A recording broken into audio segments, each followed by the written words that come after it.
তোমরা ইতিমধ্যেই দেখেছো, বিশ্ব বর্তমানে আর্টিফিশিয়াল ইন্টেলিজেন্সের যুগে কিন্তু প্রবেশ করছে। মেধাবীদের জন্য বিশ্বের দ্বার এখন উন্মুক্ত।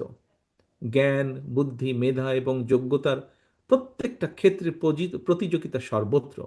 সুতরাং মাদ্রাসা কিংবা স্কুল, যেখানে তোমরা যাই পড়াশোনা করো না কেন, মনে রাখতে হবে প্রতিযোগিতামূলক এই বিশ্বে সম্মানের সঙ্গে যদি তোমাদেরকে টিকে থাকতে হয়, তোমাদেরকে যথা উপযুক্ত শিক্ষায় কিন্তু শিক্ষিত হতে হবে, জ্ঞানে বিজ্ঞানে পারদর্শী হতে হবে, ব্যবহারিক এবং কারিগরি শিক্ষায় দক্ষ হতে হবে।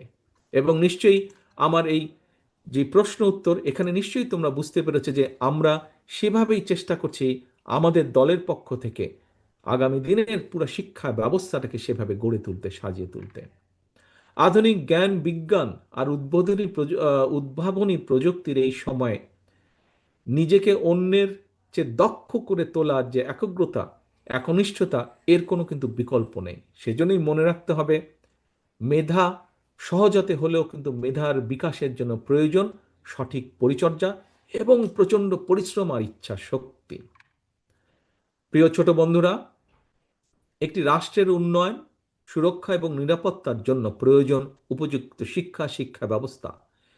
সেই লক্ষ্যকে সামনে রেখে তোমাদের জন্য একটা নিরাপদ রাষ্ট্র, নিরাপদ ক্যাম্পাস গড়তেই কিন্তু বাংলাদেশ জাতীয়তাবাদী দল বিএনপি ইতিমধ্যেই কিন্তু আমরা জনগণের সামনে 31 দফা ঘোষণা করেছি।